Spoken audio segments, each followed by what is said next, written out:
tokko wajjin illee osoo naasoin ofumaaf amantii ofumaaf riisarchii godhaan ture. Ani sanbat tamaariin ture. Amantiin kiyyas Ortodoksis asis Ameerikaas Las Vegas hedduun beekama Hamaranoo Church Kidaanu irratti jechuudha. Sanbat school actually zammaariin ture ofuufuu lama akka filisniin dalagaan ture.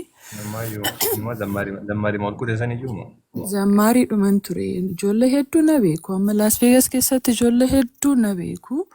So sana irra ta'eetiyyuu amantii qorachaan ture. Osoo hin beekin keessan dhufnes amantiis shaadaas hin qabanne girrigireedhaanis miti akkanaan jedhanis dhiiraanis miti ofuma beekeetanii ijoollummaadhaan eegalee ani akkaataan itti guddadheeyyuu abbaan kee waaqeffattaadha.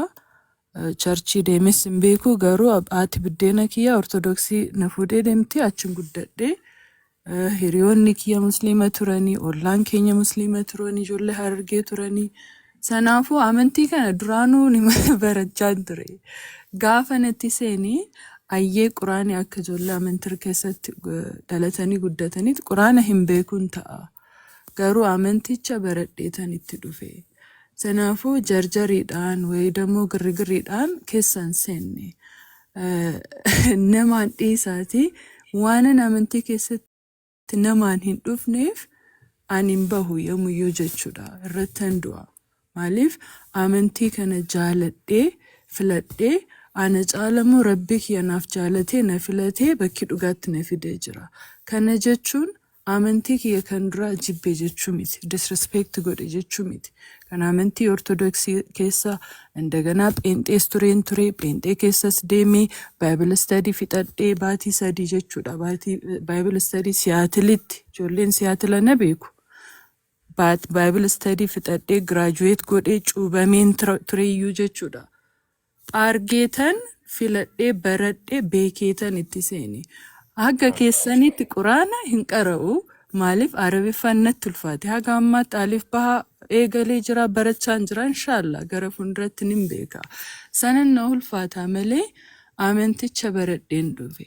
Achinaa lammoo waggaa tokko guutuu yaa rabbi kiyya karaa dhugaan agarsiisi jedhe kophaa kiyya boo'eetan rabbi kiyyan gaafadhaan ture. Maaliifi jarjariidhaan itti seenee jarjariidhaanis hin bahuufis hin dhufne. Sanaaf ijoollee na arrabsaa turanii calluma jedhee isaan jala taa'eetan laalaan ture. Maaliif tokkoffaa dogongoraan anaa miti nama biraati. Lammaffaa immoo osoo naana taheeyyuu mucayyoon tuniyyuu arrabfamuut isheerra hin jiru. Ispeeshaali ijoolleen musliima akkas godhuun dogongora guddaadha. Ani isinirraa hin beeku. Isinirraa hin beeku, isinirraas hin qaraani. Ani hin beeku ganaadha, barattuudha. Ani ilmoo xiqqoodha amantii kana keessatti baatii 8 haga shaadaa kiyyan qabadhe jechuudha. Sanaafuu isinirraa hin beeku. Garuu akkuma bazish batinnishaa uqatee jechuudha. Anaaf dogongora ta'een nagarsiisa. Tokkoffaa amantii keenyayyuu disrespect godhuudha. Amantii keenyayyuu arrabsiisuudha. Maaliif namni fedhee dhufa malee islaamummaan namni tokko dhufee shaadaa qabatee islaamummaa keessa taahee islaamummaa keessaa bahee amantii kanaaf waa takkallee qabatee hin dhufu waa takkallee qabatee hin deemu. Yoo itti jiraate nama sanatu fayyadama. Akkasin naaf galaani. Yoo amantii keessatti jiraadhe badhaasa kiyya irraa hin fayyadama. Ittan fayya. Rabbi kiyya wajjiniin guyyaadhaan yeroo 5 rabbi kiyya wajjiniin wal qunnama. Gammachuun qaba. Sanaafuu yoon itti jiraadhe itti fayyadamtuun ana. Amantiirra ana itti fayyadama malee amantiin sooretti takkallee qabadhee hin dhufu amantii sanaaf dhugaa rabbii. Garuu as jala deemnee namni akkas ta'e jennee ijoollee arrabsuu mucattii xiqqeessuun kanammoo nututu xiqqaata. Amantii kan jaalannu kan kabajnuutu arrafama. Xiqqeessaa jirra jechuudha.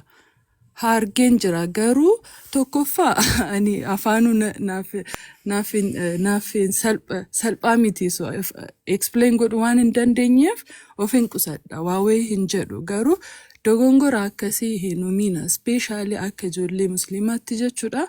Arrabsoon kana control of hagoonu aarii keessayyuu seenuun barbaachisaa miti maaliif namni sun dhufee deemee soorettiin dhuftee deemte omaa amantii kanaaf dhufee sin dhufu qabadhee sin dhufu qabadhee sin deemu yoon itti jiraadhaan itti fayyadama yoon deemee moo anatu dhabe so sanaafu haatas gabboofnu soota haa deemnu waa hundaafuu thank you for making me join እና በገጌሰኒ ዋን ሁንዳፉ السلام عليكم ما شاء الله تبسيم بركات يفعل لما سيف هذا بلو والله تبي نعم سين نعم ستي كامتي نعم سرتي وانا بجافي وسرت لي فتن بس جت تقوم كلامتي وان كان غرس الرافضه تنجدي هذا جول المسلم يروح الدوي المدبنا يروم مال الجنه سرت غرس الرافضه وان سين دبت يكون الرمني نما الربسني كريستيان الربسني اسلام ما قبسي من انت سمنتن دام تقبال نمني يو دوبا دي بي نما تو يو امنتي رافيدا مالي امنتي نما رافيدا لوغا كان كيرا جيت انا تو يو امنتي رافيدا ربي تمنيتي ربي رافيدا مالي ربي نتين في نتناجو ربي ملائكان سمي كان غوت سمي تربو غوت غوتون ربي سبحانه وتعالى الحمد لله رب العالمين ربي نمتناجو قالوا أمونتي أكا مسلم توتات وقاجت والله كلمة قلبنا مسيد كلمة قلبنا موجود نمتوكو يو إنك فرجلان يو مال جلان الرب سوئرا جو في دقا قبداني بركو تطور قادي سنتو إنجفت الليل يو نمي نما الرب سيو غلطهم بركة جاني بركو تطور جيني قلامي تيسا دوران فرحان تو الرب سمامي أكا ملي أكا فرحان الرب سمونجرو قال جولين كريستانا أكا فرحان الرب تنجرو أما مربين تيجي قوتون غيرك يديبي تيجي قوتون أنا تديبي لا كانت لما تتيون ديساتو كيجولين نبيرول سين كله أتي جذب هذا أتي بلوكودا أتي سيتانا وأنا الدنيا رجلو كانوا قوتو كان أنا نجربين نجر لكن إن ديبي سيرتي يوتا إن من جفتشون دندو يوم الجري ملائكتهم بركات يوجد إنسان تلاقاري يجولين مسلم على كومنتي نمتوكو يو أكاد سا أكتوبر ديبي يوم التأيو وانا قوتني تندمينا إنه كان الربان جلن دمينا الربان جل ديمو سنتاني بركوتا وان براد أبدا وقال أنا من أرسى مالين جدا لكن اتياد دوينا بركوتا كسمتي دبي قاري لدبتي ربي سرها جالته إن شاء الله ربي سيا بركة جيسو دام سبري دار أستاذ بر أوروبا تركيستي ور بارلمان أوروبا الرتون بر ورقة الإسلام ما في بر ور كتاب بر أسبر رئيسي أشي بر رئيسي جيب إسلامات يجبر بارلاما سيراني بارلاما كيستي ربي هركم يشير شهادة سان كبسي لكن كوسا كمان يبر سينا ثانية مهدو ثاني ميديا رافق يسمى ورا أوروبا كون ردونا كسيبر انت لا تكاد ما يت انت لا تكسين تقرسي سايو انت لا يوتيوب يردفت انت اللي سوني أكاد دنيا تتي انت لا بكم ترى ونان انت لا أمريكا تلمي أمريكاتي انت اللي سوني نما لعل بي اتش دي فلتي جرتنا فكات بي اتش دي ونسين تيم فلتين اسلام ما كان ردو دودان اسلام ما ردو تجلني واهند برسيسني قديسني قران اللي بكا ججل لسان كان برسيسني جچو